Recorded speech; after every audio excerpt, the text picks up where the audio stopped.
Apocalipse, ainda estamos no capítulo 2, começamos hoje o versículo 10, terminamos no encontro passado, Apocalipse capítulo 2, versículo 9.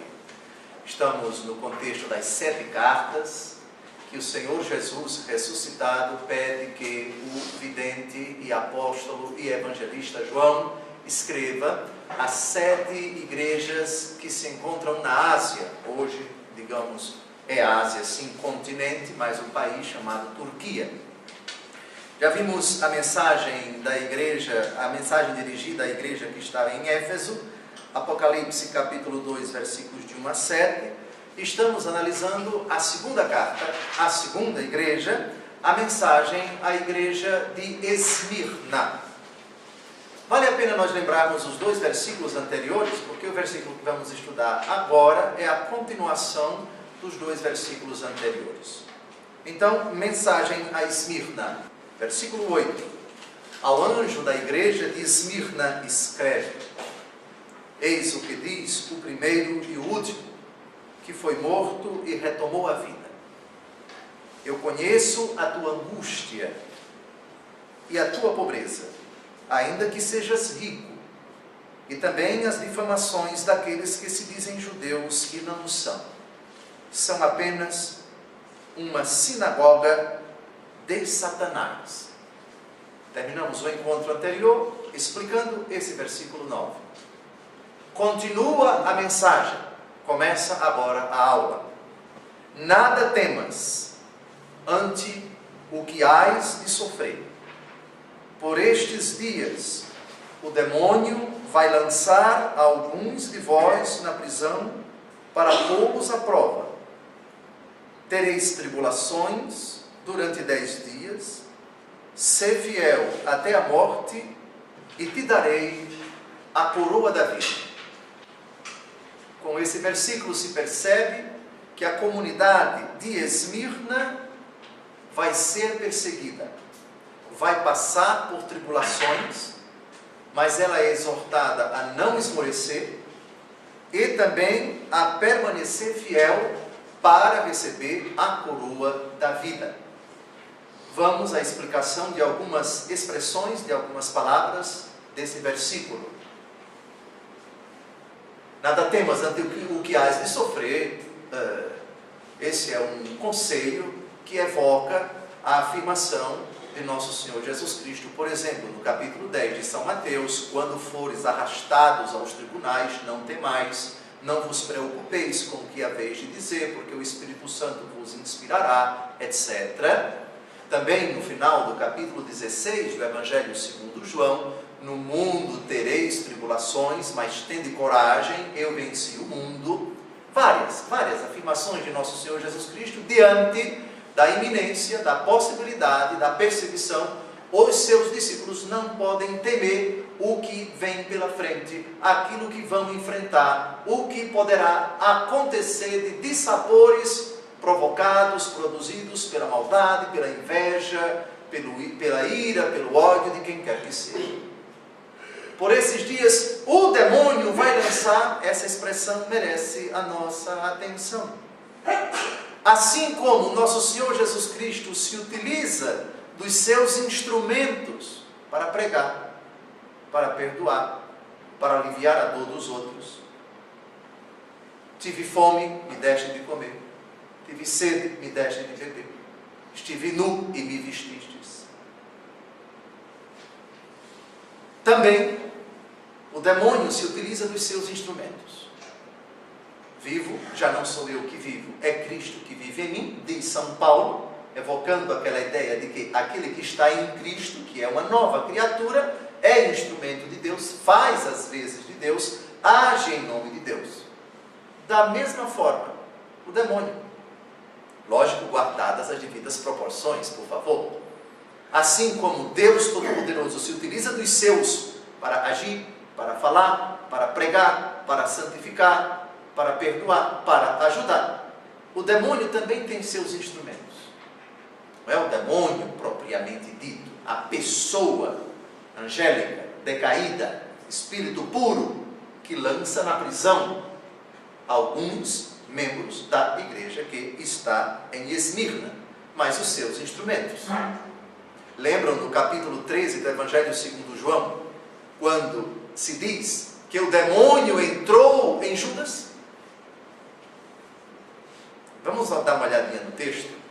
João, capítulo 13, versículo 27.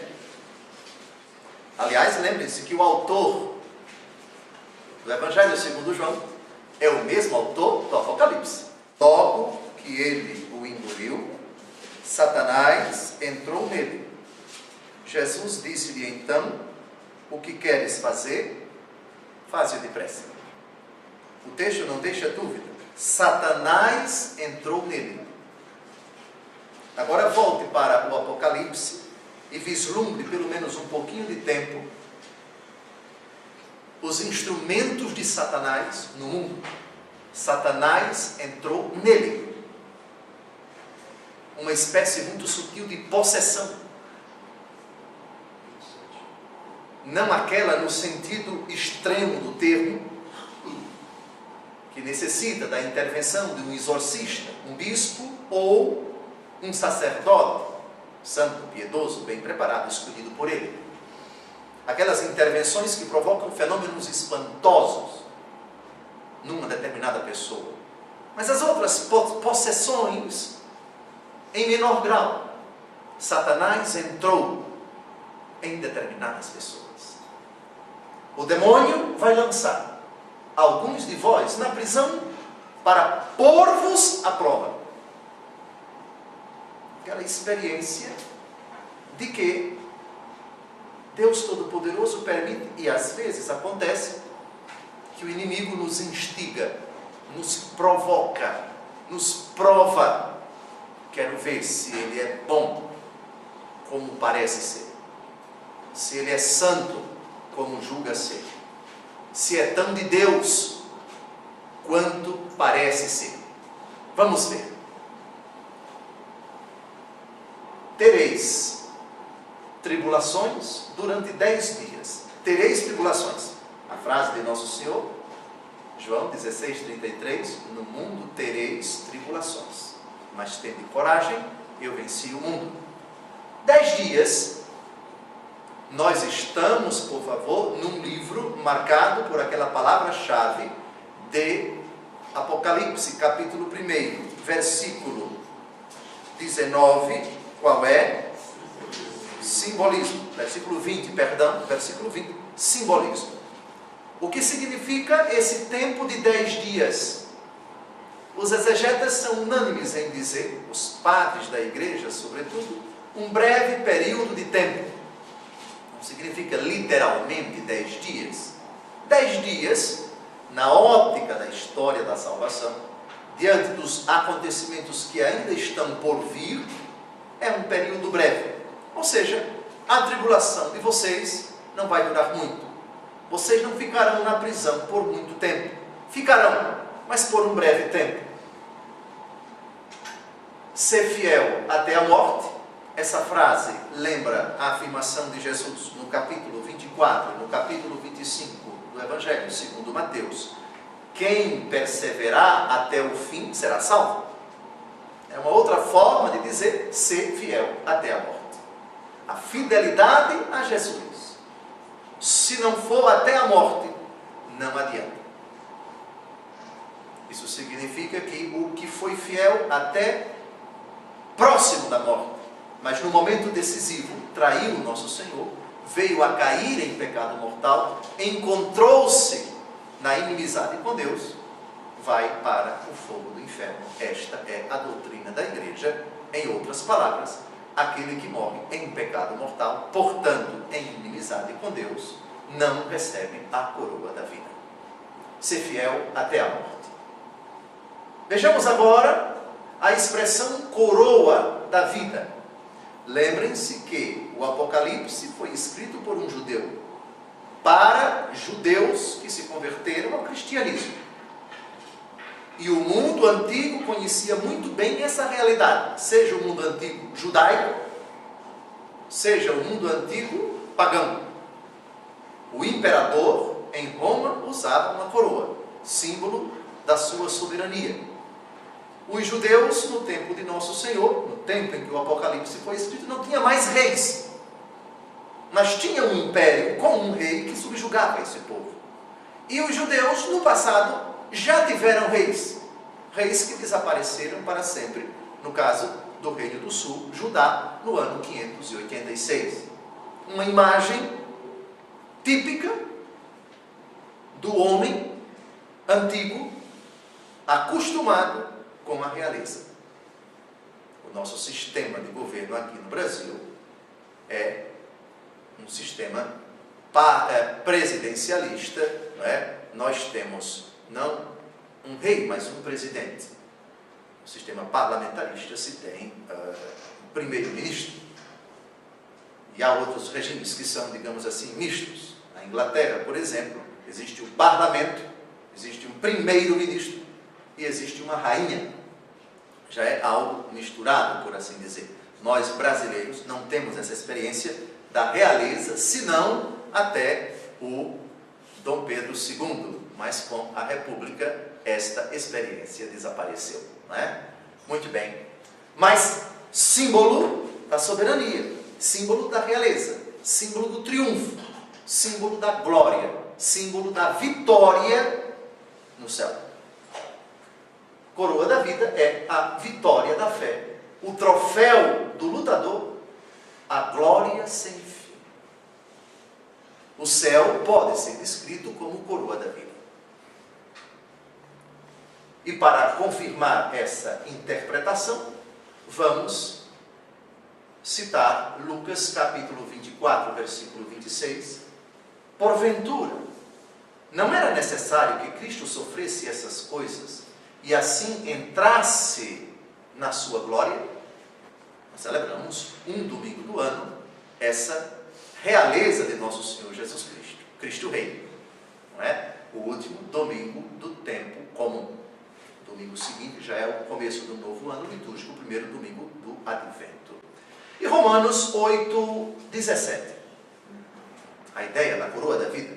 E se filhos, também herdeiros, herdeiros de Deus e co-herdeiros de Cristo, contanto que soframos com Ele, para que também com Ele sejamos glorificados. Então, o glorificado é aquele que recebeu a coroa da vida. Entrar na glória como Jesus, ou entrar na glória em Jesus, ou fazer parte da glória de Jesus no céu, é sinônimo da expressão coroa da vida. A primeira carta de São Pedro também fala da coroa imarcessível da glória. Imarcessível quer dizer que não murcha, que não fenece. São Paulo, no final da segunda a Timóteo, a última carta que ele escreve, segundo os exegetas, alguns meses antes de sua morte em Roma, quando ele foi decapitado, ele diz: desde já me está reservada a coroa da glória. Coroa da glória. Vamos ver esse texto, aliás, que é muito bonito de ser lido, de ser ouvido. Quanto a mim, eu estou a ponto de ser imolado, e o instante da minha libertação se aproxima. Combati o bom combate, terminei a minha carreira, guardei a fé. Agora veja a parte mais importante. Resta-me agora receber a coroa da justiça, coroa, que o Senhor justo juiz me dará naquele dia, e não somente a mim, mas a todos aqueles que aguardam com amor a sua aparição. Então, uma expressão muito sugestiva para falar da glória. Sintetizando, quem for fiel até o fim, este vai experimentar a coroa da vida. Muito bem, terminamos a explicação do versículo 10. Entramos agora no versículo 11. Quem tiver ouvidos, ouça o que o Espírito diz às igrejas. O vencedor não sofrerá dano algum da segunda morte. Virem a página anterior e deem uma olhada no finalzinho da mensagem à igreja de Éfeso. Lá no versículo 7. Esse chavão nós já vimos na introdução às cartas às igrejas, que esse chavão, quem tiver ouvidos ouça o que o Espírito diz às igrejas, aparece no final de todas as cartas. Todas. E é significativo que Jesus fale a respeito do Espírito. É Jesus que está falando. Quem tiver ouvidos, Jesus não está insinuando com isso, já expliquei essa expressão. Jesus não está insinuando que nós nascemos sem as oiças, como diz o Matuto, não é? Sem essa parte do corpo. É um eufemismo para dizer, se vocês realmente são inteligentes e têm a docilidade do Espírito, vocês vão acolher aquilo que o Espírito Santo está falando. Eu estou falando a vocês por meio do Espírito. É o Espírito quem prega, é o Espírito quem santifica, é o Espírito quem perdoa, é o Espírito quem opera no mundo a obra do Pai por meio do Filho. É o Espírito quem concretiza, é o Espírito quem atualiza aquilo que Jesus faz no mundo, aquilo que Jesus faz entre os homens, aquilo que Jesus faz na nossa vida. Esse é o sentido. Quem tiver ouvidos, ouça o que o Espírito, ou seja, eu na força do meu Espírito. Se vocês realmente são dóceis de coração, se vocês realmente estão abertos a esta palavra, vocês vão acolhê-las. Esse é o sentido da expressão, quem tiver ouvidos, ouça. Claro? Muito bem. Então, esse versículo 11 é uma repetição, porque é a maneira que nosso Senhor Jesus Cristo encontrou para concluir as cartas às 7 igrejas. É uma conclusão padrão, vamos chamar assim. Todas as cartas terminam dessa forma. Quem tiver ouvidos, ouça o que o Espírito diz às igrejas. Reparem que ele não está dizendo aqui o que o Espírito diz à igreja tal, mas às igrejas. Ou seja, a mensagem para uma é a mensagem para as outras. Claro que cada mensagem tem uma particularidade, tem um problema que precisa ser destacado, tem uma dificuldade que precisa ser afrontada e enfrentada. Então, modifica a mensagem, mas essencialmente é o Espírito que está falando. E é uma mensagem dirigida a todas as igrejas. No frigir dos ovos, por assim dizer, trata-se de uma mensagem de exortação diante da dificuldade de não se subordinar, diante das perseguições, de não ceder à idolatria, de permanecer fiel mesmo na dificuldade, e a felicidade, o prêmio, o triunfo, o galardão virá certamente. O vencedor não sofrerá dano algum da segunda morte. Vencedor é aquele que, na batalha da vida, permanece fiel a Jesus até a morte. O texto de São Paulo, na 2 Timóteo, que escutamos ainda há pouco, é claríssimo. Combati o bom combate. Então ele é um vitorioso. Está chegando ao fim e guardou a fé, travou o bom combate, guardou integralmente o depósito da fé. Agora, aguarda-o triunfo, o louro, a vitória, a felicidade, a recompensa na glória. Segunda morte. Então, José, qual é a primeira morte? A primeira morte é a física.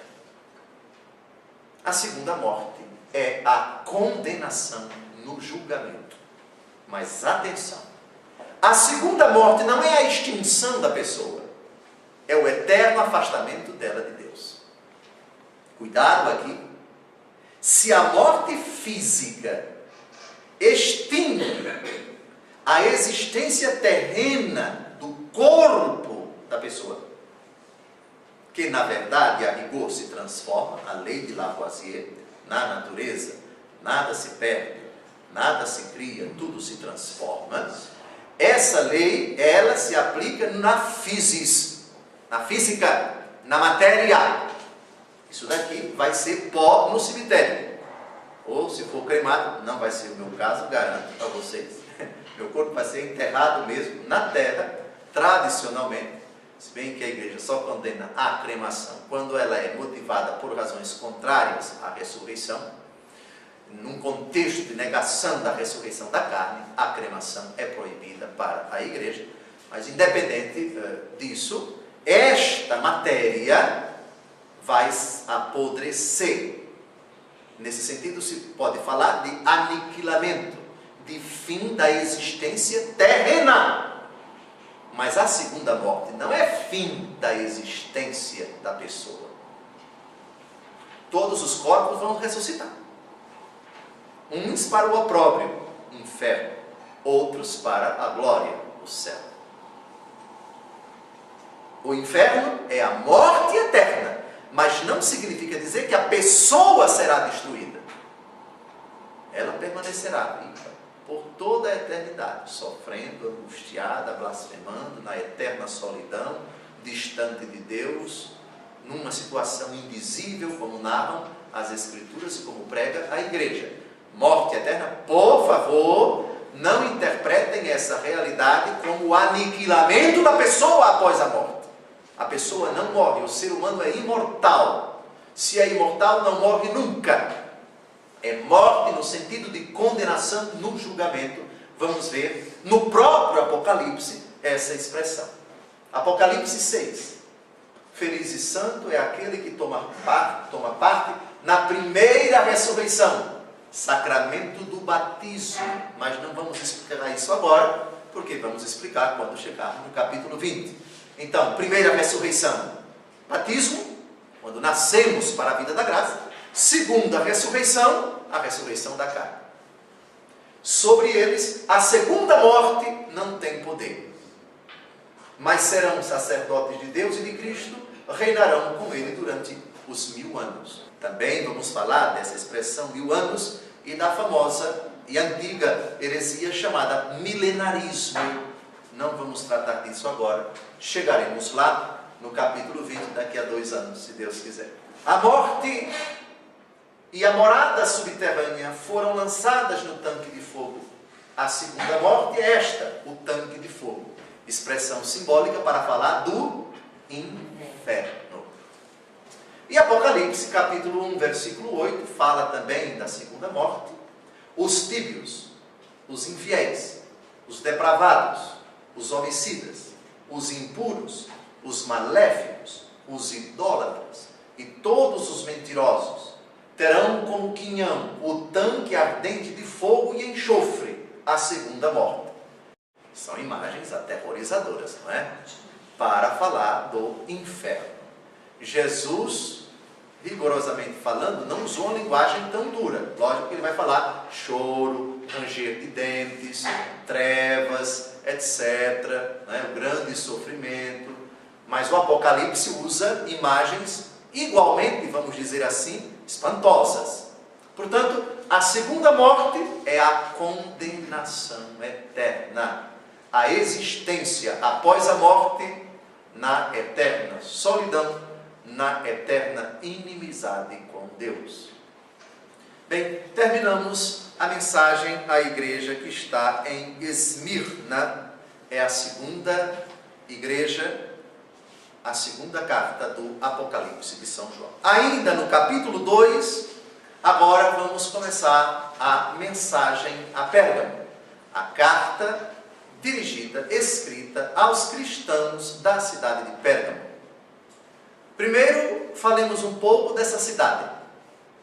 Repito, ela existe hoje e se encontra na Turquia. Outrora, no tempo de São João, era a capital do reino dos Atalidas. Dominava lá uma esplêndida acrópole com templos e palácios. A palavra acrópole significa cidade alta. Vocês sabem que a Acrópole de Atenas, né, aquele complexo arquitetônico, são ruínas, né? São ruínas, né? Onde tem vários templos. Ele se encontra numa parte alta da cidade. O próprio Areópago, onde São Paulo pregou, em Atenas, a primeira cidade da Europa, que foi visitada por um apóstolo. A primeira cidade da Europa onde o Evangelho foi pregado é Atenas. Pois bem, o Areópago fica na Acrópole de Atenas. Então, era uma cidade que tem vários morros e tem uma parte alta. Lá ficava a Acrópole com templos e palácios. E era uma cidade rica, eram templos esplendorosos, era uma arquitetura bem arrojada para a época. Era o mais antigo santuário do culto imperial na Ásia Menor. Culto imperial não é culto aos deuses, é culto ao imperador. Ao imperador. Lembre-se que nós estamos aqui no tempo de Domiciano. Domiciano queria ser tratado como Deus. Essa cidade, Pérgamo, lembram da palavra pergaminho? Trataremos disso depois, os pergaminhos. Por isso, a atmosfera da cidade era impregnada de religiosidade pagã. Um grande desafio para os cristãos. De novo, o problema do paganismo. Particularmente o culto ao imperador. E em tempos de perseguição, nem se fala. Por isso, para os cristãos, essa cidade era uma tentação e urgia-se uma necessária separação. Ou você é de Cristo e, portanto, só adora o verdadeiro Deus, Pai, Filho e Espírito Santo, ou você adora os deuses pagãos. Não tem outra alternativa, você tem que decidir. Por isso, o Senhor se apresenta como portador da espada de dois gumes. O Elton mandou por e-mail para mim uma fotografia da viagem que ele fez em Roma, na Basílica de São Paulo, fora dos muros. Tem São Paulo com uma espada. A imagem que, aliás, já foi lida aqui, a espada do Espírito, extraída, parece-me que da carta aos Efésios, capítulo 6, se não me engano. Espada de dois gumes. Essa expressão, também contida na carta aos Hebreus, a palavra de Deus é viva, é eficaz, é mais cortante do que uma espada de dois gumes, porque ela separa, porque ela esquadrinha, porque ela diz aqui, o papel da espada é cortar. Corta, portanto, separa, aqui é de Deus, aqui é do diabo. Aqui é da graça, aqui é do pecado. Ao anjo da igreja de Pérgamo, escreve: eis o que diz aquele que tem a espada afiada de dois gumes. Não é preciso repetir os textos de Efésios 6. A nossa luta não é contra a carne nem contra o sangue, mas contra os poderes deste mundo tenebroso, contra as potestades que habitam nos ares, etc, etc. E aí fala-se da armadura do cristão, revestivos do Espírito, etc. E a espada do Espírito, que é a palavra de Deus. Espada do Espírito, palavra de Deus na carta aos Hebreus. Espada é uma espada de dois gumes, uma faca de dois gumes, ou punhal de dois gumes. Pois bem, então a expressão, aquele que tem a espada afiada de dois gumes, vocês já sabem qual é o contexto. Jesus, a quem vocês adoram, veio para dividir. Ou vocês ficam com ele, ou ficam com a idolatria. Ficam com as seduções da cidade de Pérgamo. Então, a expressão é utilizada de acordo com a problemática que está sendo enfrentada pela comunidade. E Jesus aqui é aquele que tem a espada afiada de dois gumes. Não é uma espada, digamos assim, cega, mas bem afiada. Portanto, quando ela toca, já vai rasgando. Jesus exige uma posição imediata. Ou você é dele completamente, ou você não é. Muito bem. Versículo 13. Sei onde habitas. Aí se acha o trono de Satanás. Mas tu te apegas firmemente ao meu nome e não renegastes a minha fé. Mesmo naqueles dias em que minha fiel testemunha Antipas foi morto entre vós, onde Satanás habita. Trono de Satanás. Lembram do comentário que fizemos ainda há pouco, que na cidade de Pérgamo era muito florescente o culto imperial? Havia um templo onde particularmente o imperador era cultuado como Deus. E essa cidade é chamada por nosso Senhor Jesus Cristo de trono de Satanás. Ou seja, aqui Satanás tem um trono. Aqui ele é o Deus e não eu. Trono de Satanás. A idolatria, particularmente ao imperador. Trono de Satanás. Sobretudo, pelo culto ao imperador, a cidade era dominada pelo demônio, com suas inúmeras tentações e seduções. Esta pessoa chamada Antipas, não temos nenhum dado no Apocalipse, nenhuma informação a não ser este versículo, da história dele, do sofrimento dele e da específica morte que ele teve. Sabemos, porém, que era um cristão que conservou intacta a sua fé e deu o testemunho da morte com Cristo. Os mártires eram tratados já como santos pela comunidade primitiva. E naquele tempo, somente um detalhe, o processo de canonização, de declarar que um irmão na fé, que testemunhou em grau heróico, Cristo Jesus, vivendo heroicamente as virtudes da fé, esperança e caridade e outras virtudes humanas e cristãs, quem declarava isso? O bispo da diocese.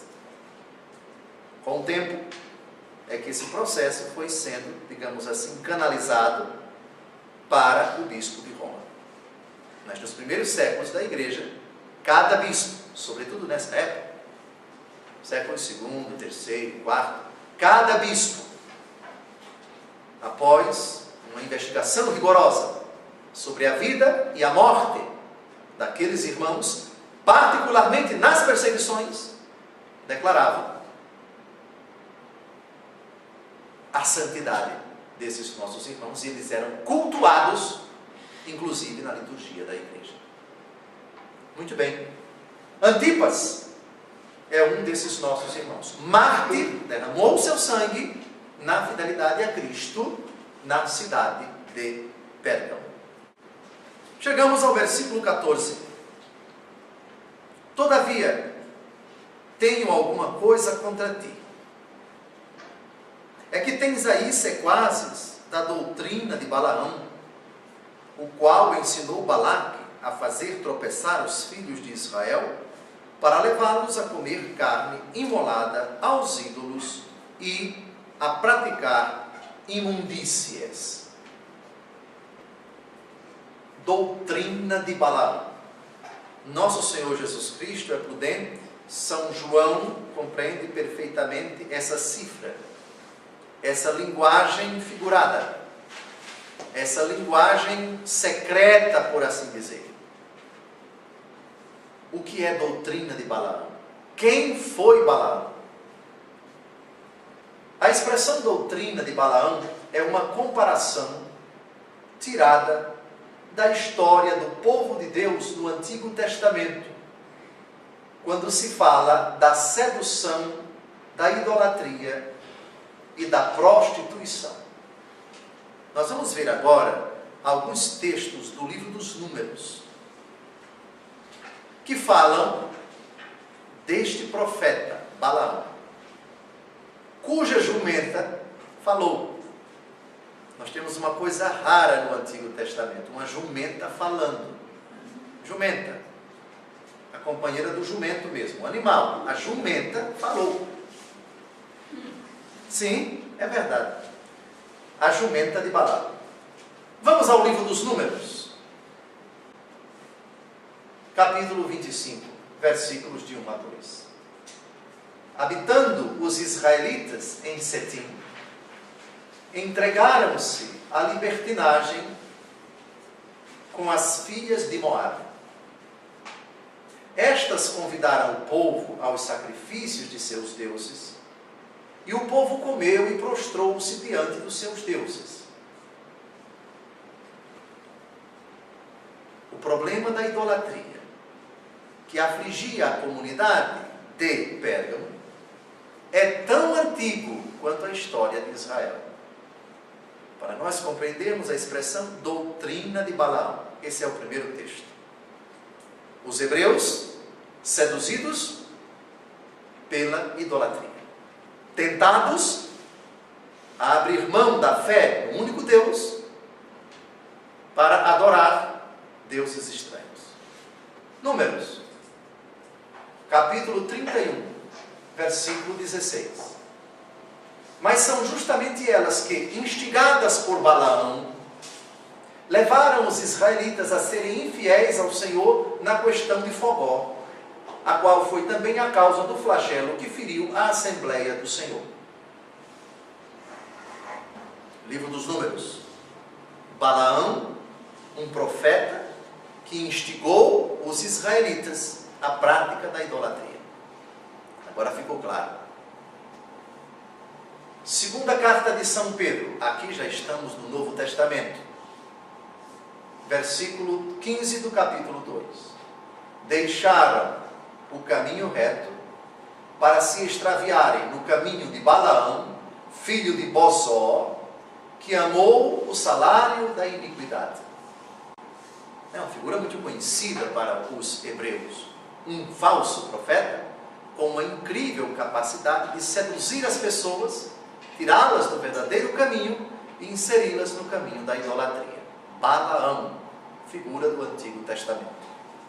Judas, versículo 11, é uma cartinha que São Paulo, o apóstolo Judas, não o Iscariotes, mas Judas, o Tadeu, escreveu, versículo 11, ai deles, porque andaram pelo caminho de Caim, e por amor do lucro caíram no erro de Balaão, e pereceram na revolta de Coré. Foram citações para nós mostrarmos o significado da expressão doutrina de Balaão. Próximo. Então, a guisa de recordação e de síntese, versículo 14. Tenho alguma coisa contra ti? Tens aí sequazes da doutrina de Balaão. Ou seja, entre vocês existem idólatras. Entre vocês existem pessoas que adoram os deuses pagãos. Entre vocês existem aqueles que oferecem carne imolada aos ídolos. Entre vocês existem aqueles que praticam imundícias. A comunidade tem elementos, tem laranjas podres, tem elementos que não professam a verdadeira fé, são idólatras, e eles são um perigo, uma ameaça à autêntica fé da comunidade cristã de Pérgamo. Tens também, versículo 15, sequazes da doutrina dos nicolaítas. E já temos um probleminha mais grave. Nós temos dois tipos de religiosidade nocivas à fé cristã. Os que abraçam a doutrina de Balaão, idólatras, e os nicolaítas, dos quais nós já falamos quando explicamos o versículo 6. Vamos dar uma olhadinha no versículo 6, capítulo 2, a mensagem a Éfeso. Mas isto tens de bem: detestas as obras dos nicolaítas, como eu as detesto. Os nicolaítas, nós já sabemos, eles defendiam uma certa conjunção, uma certa síntese, um sincretismo entre a doutrina cristã e a mentalidade do mundo. Uma espécie de sincretismo religioso, uma mistura de tudo. Não era propriamente doutrina de Balaão. Doutrina de Balaão é paganismo, é idolatria, é negação da fé no verdadeiro Deus. Essa é a doutrina de Balaão. Adorar os deuses, oferecer carne aos ídolos, adorar as obras das mãos humanas. Isso é a doutrina de Balaão. Nicolaítas, não. Nicolaítas, eles se dizem cristãos e defendem uma certa concessão ao pensamento do mundo, às práticas do mundo, à doutrina do paganismo. Uma mistura eclética, vamos dizer assim. Ou seria melhor afirmar um sincretismo religioso. Problema que inclusive existe hoje. Pessoas que se dizem cristãs e que acham que podem andar naqueles lugares, que podem usar determinadas coisas, que acreditam em simpatias ou isso ou aquilo outro, coisas absolutamente condenadas pela palavra de Deus. Apocalipse 2,16. Arrepende-te, pois, senão virei em breve a ti, e combaterei contra eles com a espada da minha boca. Vocês perceberam alguma coisa estranha ou aparentemente estranha nessa frase? O convite ao arrependimento é ao anjo. Arrepende-te, ao anjo. A promessa de vir em breve é para combater, mas não contra o anjo, não contra a comunidade, mas contra os maus elementos da comunidade. E como Jesus vai combatê-los? Com a espada da sua boca. Nós já sabemos que a espada que sai da boca do Senhor é a sua palavra. A palavra de Deus é viva, é eficaz. Ela é mais penetrante do que uma espada de 2 gumes, diz a carta aos Hebreus. Já lemos esse texto. A espada do Espírito, que é a palavra de Deus, imagem usada por São Paulo quando trata da armadura do cristão. Pois bem, o combate não vai ser sanguinolento, não vai ser de derramamento de sangue. Jesus não vai matar ninguém, Jesus não vai se vingar de ninguém. Jesus vai combater com a espada da sua boca. Já vimos a explicação em Apocalipse, capítulo 1, versículo 16. Não convém repetir, porque seria perda de tempo. Isso já está gravado, isso já foi dito, já foi comentado, e assim por diante. Apocalipse, capítulo 1, versículo 16. Vale a pena pelo menos ler. Segurava na mão direita 7 estrelas. De sua boca saía uma espada afiada de 2 gumes, a espada do Espírito, que é a palavra de Deus, palavra que é viva, que é eficaz, mais penetrante do que uma espada de 2 gumes, imagem da carta aos Hebreus, imagem utilizada por São Paulo. O seu rosto se assemelhava ao sol quando brilha com toda a força. O sentido do versículo: renunciem ao pecado, voltem-se inteiramente para mim.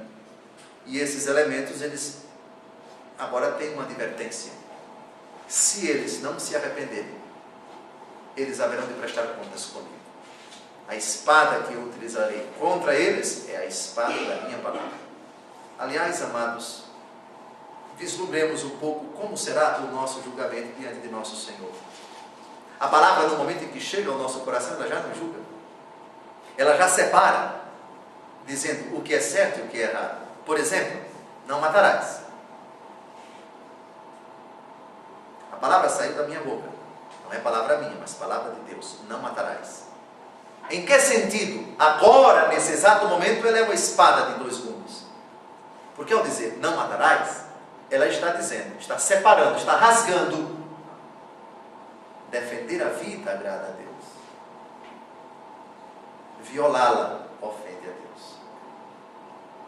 Portanto, tudo aquilo que você fizer em favor da vida agrada a Deus. E tudo que você fizer para destruir a vida, isso ofende a Deus. Isso é uma separação. Sim ou não? Perfeito. Não mentir. Isso é uma espada de 2 gumes. Porque ela separa. Verdade agrada a Deus. Mentira não. E assim por diante. É nesse sentido que Jesus vem combater.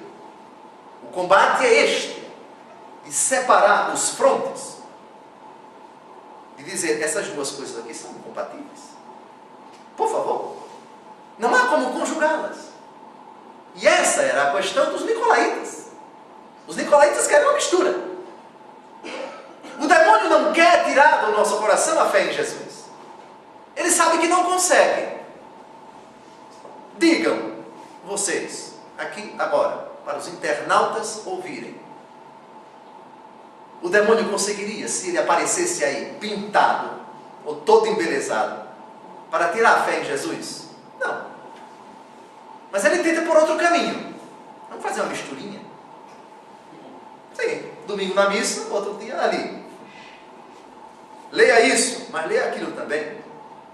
Assista isso, Rede Vida, TV Século XXI, etc. Mas assista aquilo também. Não é isso? Aí ele consegue mais, não consegue? Espada separa. Lembrem-se que a grande tática do demônio é confundir. E confusão é mistura. Confusão. Você pega as duas coisas e funde. E ao fundir você não percebe mais o que é uma coisa e o que é outra. Espada da minha boca. Separa. E quem tem essa clareza pode dizer: com essa espada eu não me confundo. São Paulo diz na carta aos Romanos, capítulo 10, quem nele crê não será confundido. Muito bem. Versículo 17. É o finalzinho da carta. Quem tiver ouvidos, ouça o que o Espírito diz às igrejas. Ao vencedor, darei o maná escondido e lhe entregarei uma pedra branca, na qual está escrito um nome novo que ninguém conhece, senão aquele que o receber. Aqui temos muitas coisas a serem explicadas. É o último versículo da carta, uma cartinha pequena. Primeiro, o maná. O maná foi, durante um certo tempo, o alimento que sustentava materialmente o povo hebreu, enquanto ele peregrinava do cativeiro do Egito, de onde saiu, em direção à terra prometida. O povo está a caminho da terra prometida, no deserto. E durante um certo tempo, o Senhor alimentava o povo com o maná. A palavra maná significa: o que é isto? O maná, escondido por Jeremias com a arca, é o alimento do reino celeste, no banquete nupcial da vida eterna. Vamos ver os textos que falam dessa imagem tão bonita. Segundo o livro dos Macabeus, capítulo 2, versículos de 4 a 8. O escrito mencionava também como um profeta, pela fé da revelação, havia desejado fazer-se acompanhar pela arca e pelo tabernáculo, quando subisse a montanha que subiu Moisés para contemplar a herança de Deus. No momento em que chegou, descobriu uma vasta caverna, na qual mandou depositar a arca, o tabernáculo e o altar dos perfumes. Em seguida tapou a entrada. Alguns daqueles que o haviam acompanhado voltaram para marcar o caminho com sinais, mas não puderam achá-lo. Quando Jeremias soube, repreendeu-os e disse-lhes que esse lugar ficaria desconhecido até que Deus reunisse seu povo e usasse com ele de misericórdia. Então revelará o Senhor o que ele encerra e aparecerá a glória do Senhor como uma densa nuvem, semelhante à que apareceu sobre Moisés, e quando Salomão rezou para que o templo recebesse uma consagração magnífica. João capítulo 6, versículos 31 e 49. Aqui são palavras de nosso Senhor. Já estamos no discurso da promessa da Eucaristia. O maná que alimentou o povo no Antigo Testamento é imagem da Eucaristia. O pão do céu, o pão que desceu do céu para alimentar todo aquele que nele crê. Todo aquele que receber, que se alimentar desse maná, terá a vida eterna. Nossos pais comeram o maná no deserto, segundo o que está escrito, deu-lhes de comer o pão vindo do céu. Jesus está falando do pão que vem do céu. E os judeus falam isso. Versículo 49. Vossos pais no deserto comeram o maná e morreram. Jesus compara o maná, alimento provisório, alimento material, que mesmo tendo sido recebido, não possibilitou a vida eterna a quem o comeu. Já o pão do céu, quem dele comer vai viver eternamente. Próximo texto. Lucas, capítulo 14, de 15 a 24. A estas palavras disse Jesus, um dos convidados: feliz daquele que se sentar à mesa no reino de Deus. Respondeu-lhe Jesus: um homem deu uma grande ceia e convidou muitas pessoas. E à hora da ceia, enviou seu servo para dizer aos convidados: vinde, tudo já está preparado. Mas todos, um a um, começaram a escusar-se. Disse-lhe o primeiro: comprei um terreno e preciso sair para ver. Rogo-te, me deis por escusado. Disse outro: comprei 5 juntas de bois e vou experimentá-las. Rogo-te, me deis por escusado. Disse-lhe também um outro: casei-me e por isso não posso ir. Voltou o servo e referiu isto a seu senhor. Então, irado, o pai de família disse a seu servo: saia sem demora pelas praças e pelas ruas da cidade e introduz aqui os pobres, os aleijados, os cegos e os coxos. Disse o servo: Senhor, está feito como ordenaste, e ainda há lugar. O Senhor ordenou: sai pelos caminhos e atalhos, e obriga todos a entrar, para que se encha a minha casa. Pois vos digo, nenhum daqueles homens que foram convidados provará a minha ceia. Esses textos, repito, estão sendo citados para mostrar que a imagem do maná utilizada por São João no final da mensagem a Pérgamo refere-se ao prêmio celeste, ao banquete celeste. É outra expressão utilizada pelo próprio Jesus Cristo para descrever a felicidade sem fim. E para concluir, voltemos ao versículo 17, Apocalipse 2. Depois do maná escondido, expliquemos a pedrinha branca.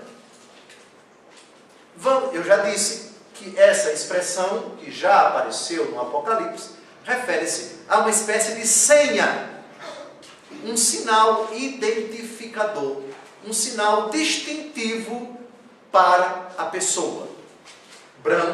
O branco é a cor da vitória e da alegria. É o sinal da admissão no reino. Nome novo, na qual está escrito um nome novo, que ninguém conhece, senão aquele que o receber, diz o versículo 17. Nome novo, nome para os antigos, significa a mesma coisa que a essência. Ao vencedor, essa é a explicação, é dada, por conseguinte, uma nova essência, uma renovação no interior. O que São Paulo diz na 2 aos Coríntios: aquele que está em Cristo é uma nova criatura. Claro que essa expressão aqui na terra comporta a possibilidade de pecado, comporta a luta contra as nossas tendências desregradas, mas no céu não. Trata-se de uma vida nova, sem possibilidade de limitação, de dor, de fraqueza, de pecado, etc. Lá no céu, diz o Apocalipse, capítulo 21, ele enxugará todas as lágrimas dos seus olhos, e no capítulo 22, no céu não entrará nenhum impuro, nenhum idólatra, nenhum mentiroso, nenhum ladrão, nenhum homicida, e assim por diante. Bem, nós estamos a 55 minutos do nosso estudo. Terminamos, com a graça de Deus, mais uma carta a uma das 7 igrejas do Apocalipse. Falamos hoje estudamos 2 cartas, a carta a Esmirna e a carta a Pérgamo.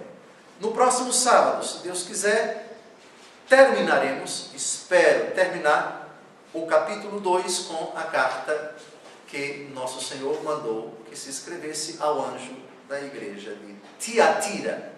É a 4ª carta do Apocalipse, encerrando o capítulo 2. Boa noite.